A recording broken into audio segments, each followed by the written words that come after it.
여러분, 성령이 임하면 나타나는 일이 있어요. 성령이 임하면 나타나는 일이 뭐냐면, 성령께서 하시는 큰 역사 가운데 하나가 뭐냐면 우리로 하여금 예수를 증거하게 하시는 일이에요. 여러분까지 성령이 임하여 예수를 증거하는 저와 여러분 되기를 간절히 소망합니다. 성령께서 그 놀라운 역사 가운데 우리를 사용해 주시는 거예요. 여러분, 성령 충만을 구하십시오. 그리고 성령 충만하여 예수 그리스도를 증거하시는 여러분 되시길 간절히 바라요. 성령을 또 뭐라고 하냐면 아들의 영, 예수의 영, 그리스도의 영이라고 해요. 결국 무엇을 말하는 것입니까? 성령 충만하면 우리 안에 예수가 충만한 줄로 믿으시길 바라요. 그러니 예수를 드러내지 않을 수 없게 되는 것이죠. 예수 충만하여, 성령 충만하여 예수 그리스도를 드러내는 그런 저와 여러분 되기를 간절히 바랍니다.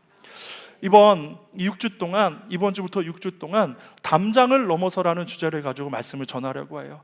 우리 교회 올해 신앙 주제가 누구든지 와서 은혜 받는 교회예요. 담장을 허물었어요. 문턱을 낮추었어요. 누구라도 와서 은혜 받는 샘골 교회 되기를 간절히 소망합니다.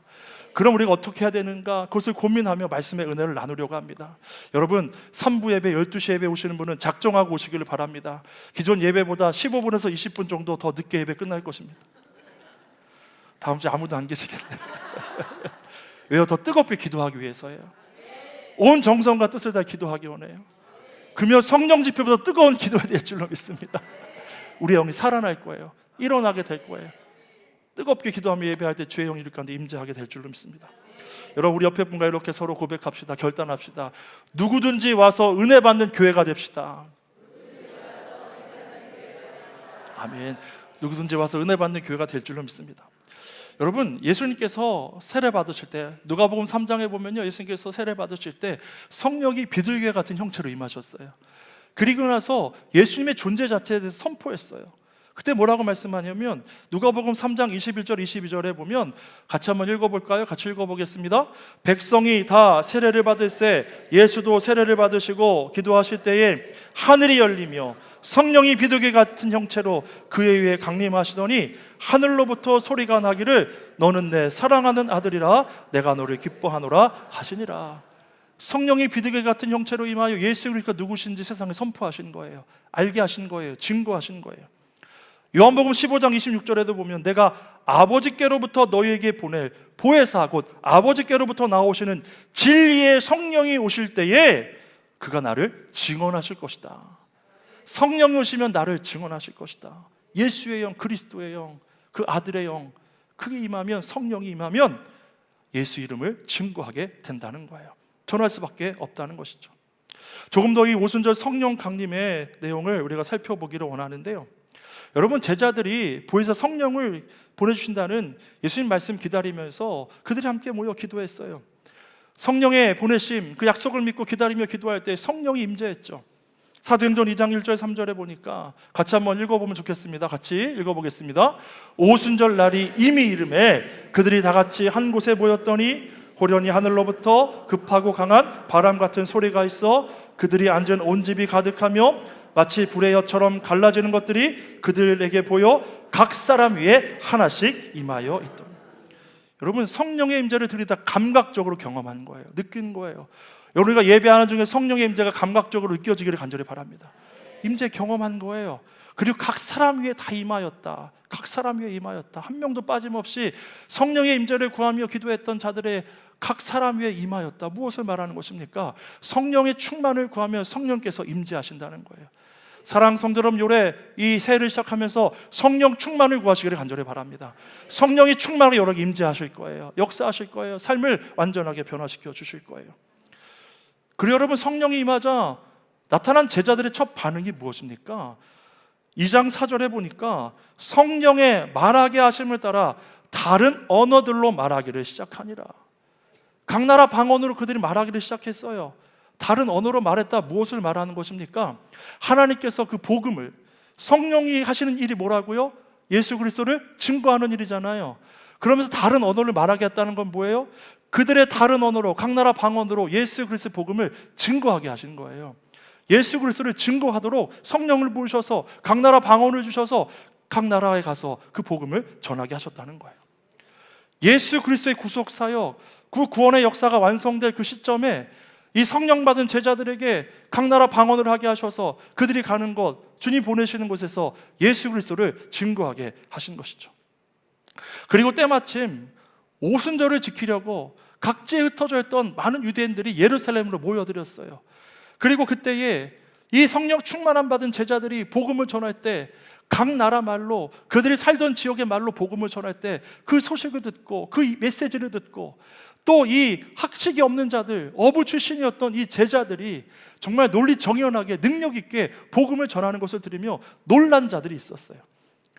사도행전 2장 9절 11절에 그들을 소개하고 있는데요, 9절에 보니까 우리는 바데인과 메데인과 엘람인과 또 메소보다미아, 유대와 갑바도기아, 본도와 아시아, 부르기아와 밤빌리아, 애굽과 및 구레네에 가까운 리비아 여러 지방에 사는 사람들과 로마로부터 온 나그네 곧 유대인과 유대교에 들어온 사람들과 그레데인과 아라비아인들이라 우리가 다 우리의 각 언어로 하나님의 큰 일을 말함을 듣는도다 하고, 여기 보면요, 이 제자들이 나가 복음을 전하는 그 놀라운 광경을 보고 놀란 사람들의 소속을 밝히는데, 그 순서를 보면 동쪽과 서쪽과 북쪽과 남쪽에 있는 지역의 사람들이 다 그 놀라운 광경을 보고 놀랬다는 거예요.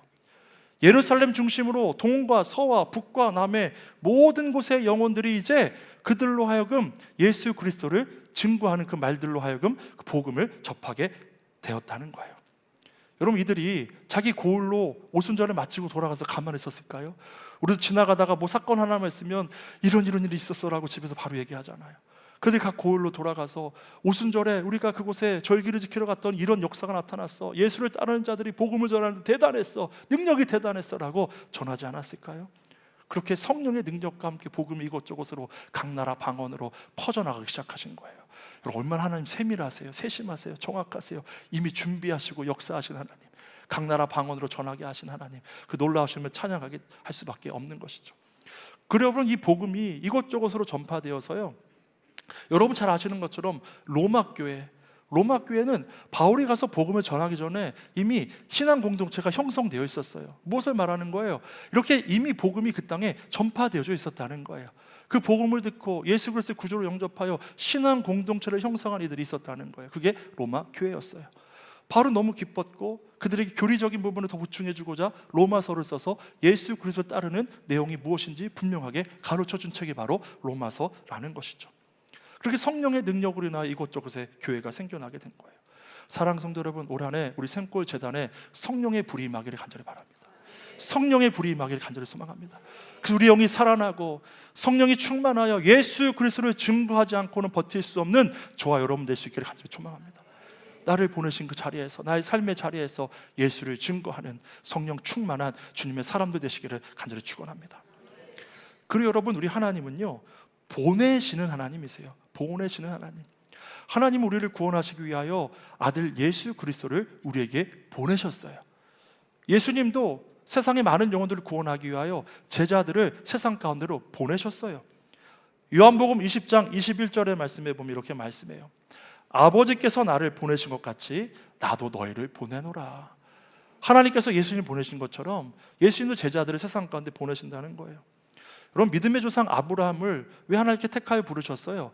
그를 통해 세상에 복이 흘러가게 하셨어요. 모든 민족이 복을 받게 하려고. 그 복이 뭔가요? 구원이에요. 그 구원을 그 구원의 복된 소식을 전할 자들을 아브라함의 자손을 통해 행하게 하시는 거예요. 그 복음을 전할 자들을 보내시려고 믿음의 조상 아브라함을 택하신 것이죠. 그리고 그로 하여금 복이 세상 가운데, 열방 가운데 흘러가게 하신 거예요. 저와 여러분을 미리 먼저 부르신 이유도 무엇입니까? 저와 여러분을 통해 예수 그리스도가 증거되게 하시기 위하여, 그 복이 온 땅에 퍼져나가게 하시기 위하여 저와 여러분을 선택하여 부르셨음을 믿으시기를 간절히 바랍니다. 그래서 여러분, 교회는요, 세상 한가운데로 보내심을 받은 공동체예요. 한번 따라해 보시기 바랍니다. 교회는 세상 한가운데로 보내심을 받은 공동체다. 아멘이신가요? 교회는 세상 한가운데로 보내심을 받은 공동체예요. 여러분, 우리의 신앙이 교회에서만 증명되어서는 안 돼요. 우리의 신앙이 교회에서만 증명되어서는 안 돼요. 세상에서 우리의 신앙이 증명되어야 해요.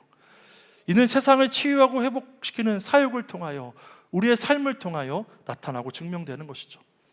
그리고 여러분, 세상을 치유하고 회복하려면 어떤 헌신이 필요해요. 제가 여러 번 반복하여 말씀드렸지만 여러분, 우리 삶은요 본래 주는 삶으로 설계되었다고 말씀드렸잖아요. 우리 삶은 주는 삶으로 설계되었어요. 하나님이 우리를 구원하기 모든 걸 내어주신 것처럼, 예수님 우리 삶을 구원하기 모든 걸 내어주신 것처럼, 하나님 우리를 위해 모든 걸 내어주시고 모든 걸 만들어주시고 모든 걸 주시고 기뻐하셨던 것처럼, 우리가 누군가를 위해 주는 삶을 살 때, 생명을 살리기 나를 주는 삶을 살 때 우리 삶은 행복해요. 행복해요. 여러분, 우리가 뭐 좋은 음식 먹고 좋은 곳 여행 가면 기쁘고 좋지만 그 기쁨이 정말 좋지만은 않을 때도 있잖아요. 근데 여러분, 우리가 어디 가서 봉사하고 어려운 일을 도울 때 우리 안에 행복감이 있어요. 왜 그럴까요? 우리가 그렇게 설계되었기 때문이에요. 누군가 도울 때, 한 영혼을 구원하기 위해 나의 삶을 줄 때 우리 안에 기쁨이 있다는 거예요. 올 한해 우리가 속회가 재편되고 조직이 새롭게 되고 또 전사에 은퇴하시면서 우리 교구장님들 중심으로 이렇게 또 교구 목사님들과 함께 교회를 이렇게 진행하게 됐어요. 이끌어가게 됐어요.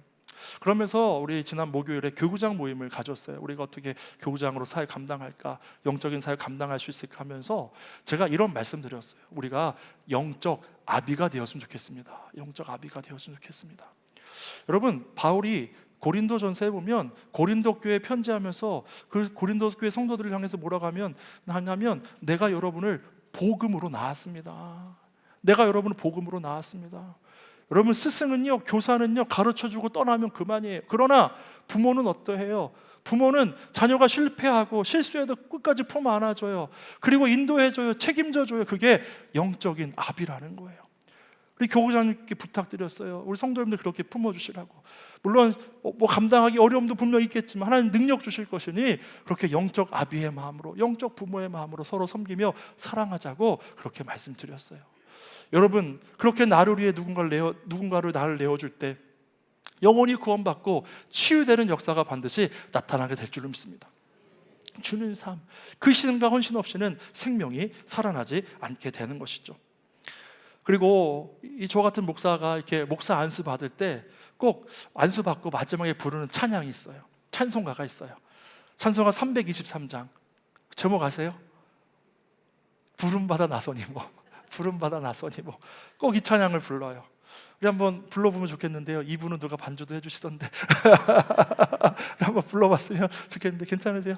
예, 우리 황 집사님 괜찮으세요? 네. 제가 가사를 불러드렸더니 좀 밋밋한 것 같아서 부르면서 부름받아 나서니 뭐 함께 우리 찬양해 보았으면 좋겠습니다.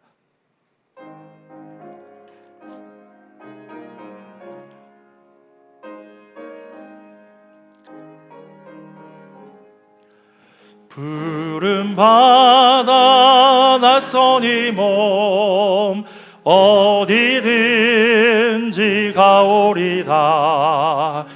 괴로우나 즐거우나 주만 따라가오리니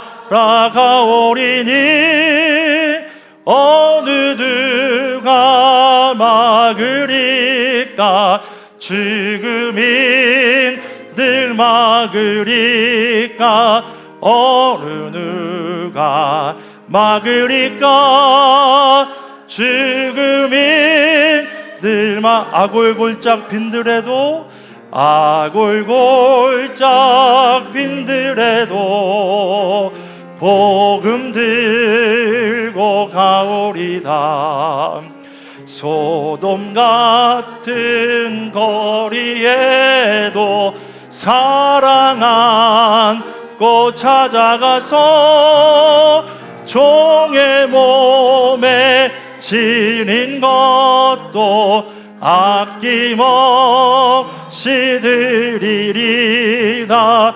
종의 몸에 지닌 것도 아낌없이 존귀 영광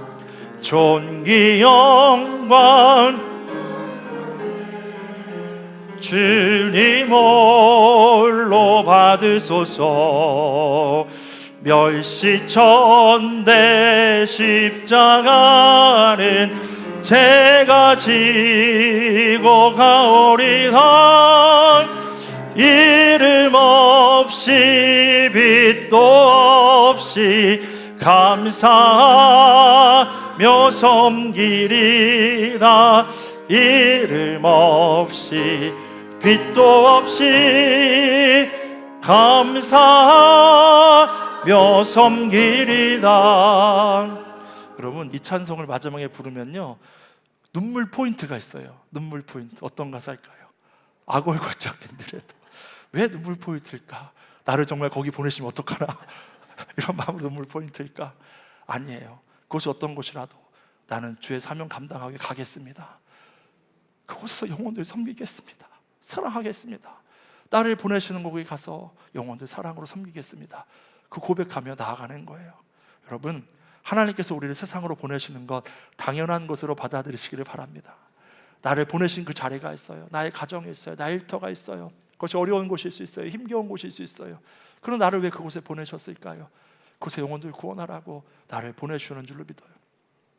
여러분, 우리가 신앙생활 하다 보면 잘못하면 두 가지 선택 가운데 고민하며 갈등할 때가 있어요. 관중이 될 것인가, 제자가 될 것인가. 관중이 될 것인가, 제자가 될 것인가. 여러분, 제자 되시기를 바랍니다. 제자가 되어야 돼요. 마태복음 28장 19절 20절에 보면 예수님께서 승천하시면서 제자들에게 분명하게 당부하신 말씀이 있어요. 우리 같이 한번 선포하며 읽어보겠습니다. 그러므로 너희는 가서 모든 민족을 제자로 삼아 아버지와 아들과 성령의 이름으로 세례를 주고 내가 너희에게 분부한 모든 것을 가르쳐 지키게 하라. 볼지어다 내가 세상 끝날까지 너희와 항상 함께 있으리라 하시니라. 우리 말씀을 대위임령, 지상 명령이라고 말해요. 대위임령. 우리 예수님께서 우리에게 맡기신 것이라는 거예요. 지상 명령, 이 땅에서 우리가 행해야 될 분명한 명령이라는 것이죠. 제자의 사명은 무엇입니까? 전도하고 제자 삼는 거예요. 제자의 사명은 전도하고 제자 삼는 거예요. 예수님이 하신 일을 우리도 하는 것이죠. 예수님이 이 땅에서 공생의 사역 동안 하신 일이 무엇입니까? 천국 복음, 하나님 나라 복음 전파하시고 가르치시고 치유하셨어요. 이 사역을 우리도 감당하는 거예요. 여러분, 예수님의 오병이어의 기적을 경험한 사람들은요, 장정만 5천 명이었어요.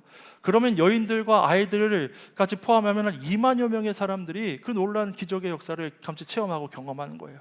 근데 여러분, 마가의 다락방에서 성령을 기다리며 기도한 사람들은 몇 명이었죠? 120명의 사람들이었어요. 그 120명 사람들이 성령 충만 받으니까 나가서 예수를 증거하고 수많은 영혼들 주께 돌아온 역사가 있었어요. 여러분, 이 1세기 말에 기독교 인구가 몇 명이었냐면 1만 명이었어요. 근데 굉장히 핍박이 심했어요. 여러분, 초대교회 보면 우리가 너무 좋고 너무 은혜롭고 너무 행복할 것 같은데 사도행전 2장 42절에 나오는 말씀 보면 성도들이 날마다 모여서 말씀을 상고하고 서로 사랑하고 교제하고 날마다 주와 함께 지내면서 서로 물건도 통용하고 은혜로운 공동체, 얼마나 우리가 동경하는 공동체가 초대교회 공동체예요. 그런데 여러분, 얼마나 큰 핍박이 있었는지 아세요? 얼마나 큰 환란이 있었는지 아세요? 예수 믿으면 목이 잘려가는 그런 시대였어요. 여러분, 이런 핍박과 환란이 있으면 교회가 사라져야 되잖아요. 성도들이 다 떠나가야 되잖아요. 그런데 여러분, AD 400년에 기독교 인구가 몇 명이 된지 아세요? 3,400만 명이 됐어요. 환란과 핍박 가운데도 예수를 따르는 자들, 예수의 제자들이 복음 전할 때, 전도하고 제자 삼는 사명 감당할 때 수많은 영혼들이 주께 돌아오는 역사가 있었다는 거예요. 사랑 성도 여러분을 보내시는 곳이 있어요. 전도하라고, 제자 삼으라고 보내시는 곳이 있어요. 그곳에서 예수 그리스도 증거하는 저와 여러분 되기를 간절히 바랍니다. 우리가 전도라고 하면 참 어렵잖아요. 내가 어떻게 전도해? 내가 어떻게 전도해? 근데 여러분, 전도는 어렵지 않아요. 전도는요, 내가 그 삶의 자리에서 예수 닮은 삶을 살아나면 돼요. 아멘이신가요? 나를 보내신 그 삶의 자리에 예수 닮은 삶 내가 먼저 살아내면 돼요. 그럼 그게 전도예요. 그러면 하나님께서 사람들이 나에게 궁금해할 거예요. 저 사람 어떻게 저렇게 살지? 동경하게 할 거예요. 예수 믿는데 도대체 예수님 어떤 분이지? 궁금해할 거예요. 그리고 나에게 복음 전할 수 있는 기회와 순간을 허락해 주실 거예요. 그게 전도예요. 제자 삼는 삶이에요. 여러분, 제자 되시기를 바랍니다. 전도하고 제자 삼고 많은 영혼을 구원하는 우리 샘골의 모든 성도 여러분 될 수 있기를 간절히 소망합니다. 그들이 궁금하고 주께 나오게 될 거예요. 하나님께서 보내신 삶의 자리에서 예수 그리스도 증거하는 정말 제자 삼는 참된 제자 되기를 주님의 이름으로 간절히 축원합니다. 마지막으로 오늘 본문에 보면 성경은 왜 세상 사람들을 향하여 가난한 자라고 했을까요? 예수님께서 이 땅에 보내주신, 하나님께서 보내신 이유에 대해서 이렇게 말해요. 가난한 자에게 복음을 전하게 하시려고. 가난한 자에게. 왜 우리가 가난할까요? 여러분, 영적으로 타락하여서 하나님과 단절된 인간은 가난한 자예요. 영적인 결핍, 헬라어로 이 결핍, 가난에 대해서 푸토코이라는 단어를 쓰는데요, 절대적인 빈곤, 아무것도 할 수 없는 상태, 누군가에 손 벌리지 않으면, 의지하지 않으면 살아갈 수 없는 상태를 말하는 게 푸토코이, 가난이에요. 왜 가난할까? 우리는 원래 하나님의 풍성한 공급을 받는 존재로 지음받았는데 죄로 인해 단절되어 버리니 결핍이 있어요. 만족이 없어요. 행복하지 않아요. 늘 고통이 있어요. 그러나 여러분, 예수 그리스도께서 우리를 위하여 이 땅에 오셔서 십자가 대속하심으로 우리를 구원하셨고, 예수 그리스도를 믿기만 하면 하나님과 화목하고 관계가 연결되어 풍성한 은혜와 복을 받아 누리게 된 줄로 믿으시길 간절히 바랍니다. 그 은혜를 전하시려고, 복음을 전하시려고 예수님이 이 땅에 오셨다는 거예요. 우리는 스스로 구원할 수 없어요. 율법의 613개 조항을 다 지킨다고 구원받을 수 있을까요? 그렇잖아요. 지키시는 사람도 아무도 없어요. 인간은 이렇게 무력한 존재라는 거예요. 그러나 예수님 십자가 대속하심으로 우리를 구원하신 것이 하나님의 지혜요, 하나님의 능력임을 믿으시기를 간절히 바랍니다. 이 믿음만 가지면 구원받고 하나님과의 관계가 열리고 풍성한 은혜를 경험하게 된다는 거예요. 오늘 본문에 보면 예수님은 가난한 자에게 복음을 전하게 하시려고 나를 보내셨다라고 그렇게 말씀해요. 하나님과 단절되어 고통과 결핍에 시달리는 인간을 구원하시기 위해 예수 그리스도를 보내셨어요. 그리고 예수 그리스도를 믿는 자는 풍성함을 누리게 되었죠. 우리는 스스로 구원할 수 없고 스스로 만족할 수 없는 절대적인 빈곤 상태를 가지고 있는 것이 저와 여러분의 존재의 모습이에요. 그러나 우리를 구원하신 예수님 믿으면 관계가 회복되어 구원받고 풍성함을 누리게 됨을 우리는 믿어야 될 줄로 믿어요. 이 땅에 오셔서 가난한 자에게 복음을 전하셨어요. 죄에 매여 포로된 자들에게 자유를 주셨어요. 영적으로 눈먼 자들의 눈을 열어주셔서 영적인 것, 영원한 것을 보게 해주셨어요. 죄에 눌려 상처받고 억압된 자들에게 해방, 자유를 허락해 주셨어요. 주의 은혜의 해를 선포하시는 거예요. 주의 은혜의 해. 여러분, 여기서 말하는 주의 은혜의 해는요, 유대인에게는 희년을 말해요. 7년이 지나면, 7년 7번 지나면 49년 된 다음 해를 희년으로 보내요. 그때는 희년이 된 모든 것을 본래 모습으로 돌이키는 거예요. 그래서 종도 자유하게 하고 빚도 완전히 탕감해줘서 모든 것을 본래대로 회복하는 거예요. 여러분, 구원은요, 모든 것이 본래대로 회복되는 것을 믿으시길 바라요. 하나님의 형상대로 지음받은 저와 여러분이 하나님의 형상, 본래 모습, 창조된, 하나님의 형상대로 창조된 그 모습으로 회복하는 것이 구원임을 믿으시길 바라요. 하나님의 형상으로 회복된 자들 하나님을 찬양하고 피조세계가 하나님의 영광을 노래하는 것, 그것이 바로 구원이라는 거예요. 주의 은혜를 선포하게 하셨다. 여러분, 예수님 자체가 주의 은혜의 희년이셨어요. 이 땅에 자유를 선포하셨어요. 우리에게 자유함을 주셨어요. 그 예수 그리스도를 경배하며 찬양하는 우리가 될 수 있기를 간절히 소망합니다. 그리고 우리에게도 말하셨어요. 주의 은혜를 선포하라. 여러분, 우리는 이미 주의 은혜를 살고 있는 줄로 믿으시길 바랍니다. 매일, 매달, 매년 주의 은혜의 희년을 살고 있는 거예요. 왜요? 구원받아 하나님과의 관계가 회복됐잖아요. 화목함을 누리잖아요. 그 풍성함이 있잖아요. 나의 삶의 상황 좋지 않을지라도 하나님으로 기뻐하고 만족하고 감사할 수 있잖아요. 그것이 바로 희년의 해, 희년, 주의 은혜의 해, 그것을 날마다 경험하고 있는 줄로 믿어요. 그런데 우리만 누리라 하지 않으셨어요. 주의 은혜를 선포하라. 그리고 결국 주의 은혜가 완전하게 이루어지는 날이 올 거예요. 언제요? 주님 다시 오실 때, 주의 통치가 이루어질 때 은혜가 완전하게 이루어져서 하나님 나라 통치에 우리도 참여하게 될 줄로 믿습니다. 이 주의 은혜를 선포하여 모든 이들이 예수님을 믿음으로 구원받고 희년의 기쁨을 누리도록 해야 될 줄로 믿습니다. 이 사명을 감당하려면 어떻게 해야 될까요? 우리가 움직여야 돼요. 움직여야 해요.